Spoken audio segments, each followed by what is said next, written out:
Hey guys, how you going? Welcome back. Alright, today, Russian hand pies. A mate of mine's heritage is Russian and his grandparents used to make these all the time, and he was nice enough to give me the recipe. And it is awesome, so let's do this. This is what we need. We need to get ourselves a big bowl to make the dough in. Plastic is best. Glass and stainless steel, they get too cold or too hot. So if you've got a big plastic bowl, use one. Alright, now we need 310 ml of warm water, which is I think 1 1/4 cups. We need some dry yeast. So I get this from the baking aisle, where you get your self-raising and plain flours and that from. You'll find it not too far from there. We need some olive oil, salt and plain flour. Alright, so first of all we'll put our warm water in our bowl. 1 teaspoon of salt. Pour it down one side. 2 teaspoons of dried yeast. Pour them on the opposite side. 1 1/2 tablespoons of oil. I like using olive oil.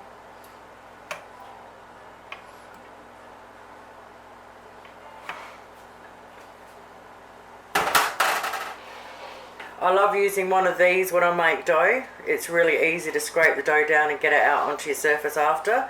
Now when I mix it, I always use the handle of your mixing thing. Now we just want to mix that in just a little bit, not much. Now we want to put 3 cups of plain flour in there. With the handle, mix it up.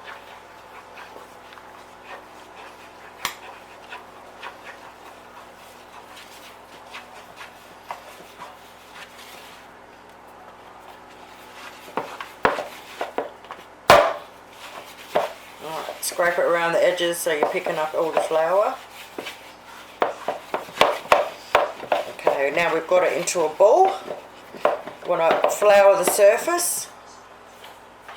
Sorry. Okay, now put a bit of flour on top. Now we just want to work it until we've got flour coating the whole thing. Alright. Then put some of the flour aside until we knead it. If it starts sticking to the bench at all, leave a little bit there. Now we just want to knead it like this. This is how I knead. For 5 minutes. Bit of flour when it sticks to your fingers. Not too much though, we don't want it to go too dry. Alright, once you knead it for 5 minutes, you can go like this, stretch it out a bit, and see how it pulls back in. Can you see that from there? Alright, that's... When it starts pulling back in, that's elasticy enough. Now stick it into a ball. Put it back in your bowl. Rub a little bit of olive oil over it. Alright, I want to Glad wrap it.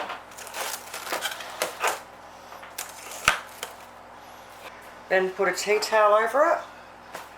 Now we want to put it in a dry, warm place for 1 hour. So don't put it near a doorway and that where you got cold drafts.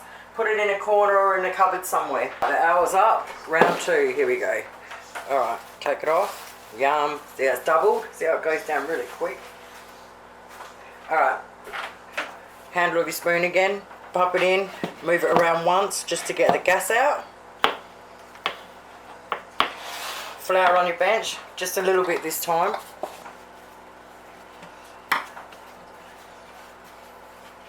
Alright, once 2 minutes is up, just put it in a bowl again. Back in your bowl. Alright, this time you don't need the oil. We're just going to wrap it in plastic, cover it again, and we're going to put it aside for half an hour, and then it's ready to go. While this is put aside for half an hour, we're going to get our filling done. First of all, we need cabbage, 1 small carrot, and 1 brown onion. So we want to grate the carrot. We want to peel and chop the onion pretty small.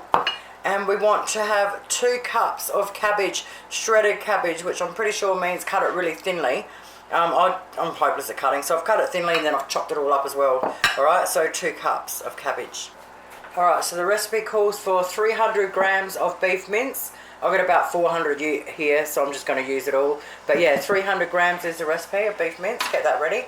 Now we also need red wine vinegar. Now I found this where all the olive oils were in your supermarket. Alright, we need red wine vinegar. It's actually pretty cheap too, which is great. We're going to need some paprika. Now, you need 2 tablespoons of fresh dill. but I haven't got any fresh dill, so I'm going to use a tablespoon of dried dill leaves. Alright, we need crushed garlic. I've got the jar one as usual. If you've got your fresh ones, you need 2 cloves crushed. Alright, have all your ingredients ready to go. Get out a frying pan and let's cook. Alright, get your pan on medium heat. Put in a little wad of butter, splash of olive oil. You're going to have to excuse the flies, there is a million of them in here. Alright, now in hindsight, looking back, once you did the dough for the first time, while you're waiting that hour, you're probably better off doing everything in that hour we just done, and that way the second half an hour you can have it all cooked and cooling down, ready to go. So I'm running behind now doing it this way. I should have just done it all straight after. Okay, first thing we want to do, in goes the onion. Garlic's next. You want 2 cloves crushed or 2 heaped spoonfuls of minced garlic.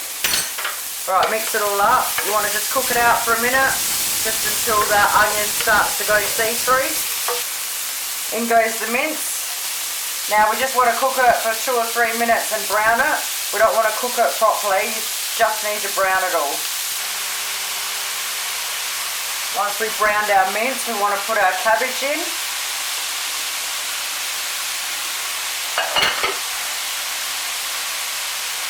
Our carrot in. We want to cook it 2 to 3 minutes until the cabbage is all wilted. Once that's all wilted, which means gone soft, now we've got to put in our dill. So you want your 2 tablespoons of fresh dill. Now I'm using dried dill leaf tips, and I've just thought about it, and I'm going to put half a tablespoon in because it's pretty strong. I think 1 tablespoon would just be too much. So half a tablespoon if you're using the dried dill, otherwise 2 tablespoons of fresh. 1 teaspoon of paprika,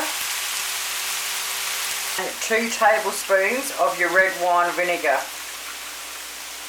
Don't do more than that, 2 is plenty. Mix it all in really well, cook it out for another, say, 2 minutes. Then we want to turn it off, cool it down completely and put it in a bowl. While that's cooling down, we're going to get the cases happening. Alright, so look at this. How awesome is that? Look how much that goes up to, it's killer.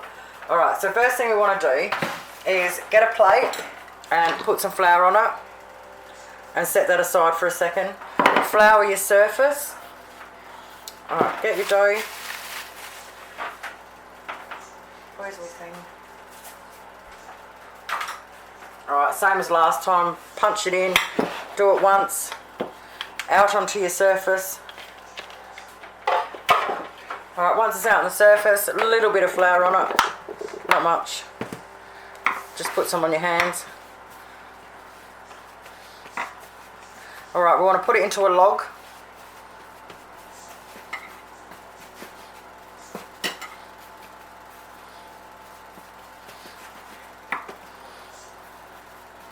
I get a log about 30 centimetres long, roughly. Alright, and then we want to cut it into 16. So I'm going to go half, cut that in half, that one in half. Now let's see if I do this right. And cut them all in 4s. So half them and half that. See, 1, 2, 3, 4, 5, 6, 7, 8, 9, 10, 11, 12, 13, 14, 15, 16! Alrighty. Alright, a bit more flour in your hands. Don't want to do it too much here. Roll them into balls and chuck them on your floured plate. Once they're done, cover them with the tea towel while we're working. Alright, the next thing we want to do is you want to get a cookie tray.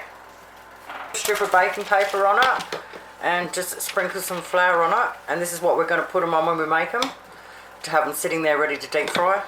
Once our filling's really, and we got it in a bowl, we want to put a good amount of salt and a good amount of pepper in there and mix it up really well. Okay, so we want to push it out into a roughly 12 centimetre circle. Make sure you keep it floured.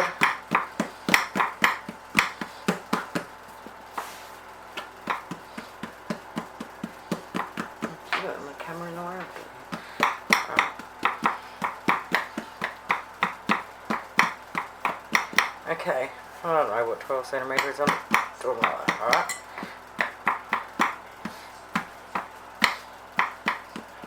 Okay, once we've got them in our circles, we want to put 2 tablespoons of mix on one side.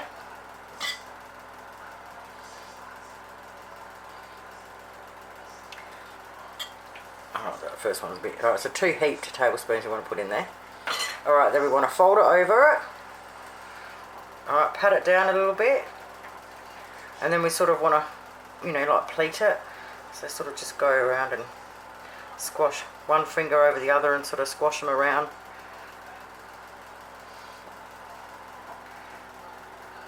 I'm never very pretty at this sort of stuff. Alright, so once you squash them down, you just sort of want to roll them onto each other. Probably in your way. Like a saw. You've got to definitely make sure you keep rolling them and really join them properly, because we're going to deep fry them, remember? Like that. Pick it up, put it on your tray you got ready to go, and make your next one. Alright, once you've got them all ready, I'll just put a towel over them. They're not the prettiest things in the world, no doubt. Alright, now I'm just going to put them aside where we clean up everything and get our oil ready. Alright, the next thing you need to do is you need to get some plates and some paper towel ready, but I've run out as usual. So I'm just going to use a cooling rack and put it over a oven tray, and get yourself some tongs ready. I'm just using this little deep fryer I got, but you can use a wok or anything you want. I'm going to put 2 litres of canola oil in there, but you can also use vegetable oil. And we want to put it on medium, in between medium and high heat. Sugar oil's hot enough, in they go carefully. Alright, and we want to cook them approximately 2 to 3 minutes until they're nice and golden brown. Once you've got them nice and golden brown, out they come and in the next lot go. Check these little beauties out, eh? Alright, they took a little bit more than 2 to 3 minutes, about 5 minutes I reckon. Just keep an eye on them. Oh, they smell awesome. Alright, I usually have mine with sauce. Some of the kids love them with sweet chilli sauce as well. So just mix and match until you find something that you like with them. Oi, thanks heaps for watching. Have yourselves an awesome day. Bye.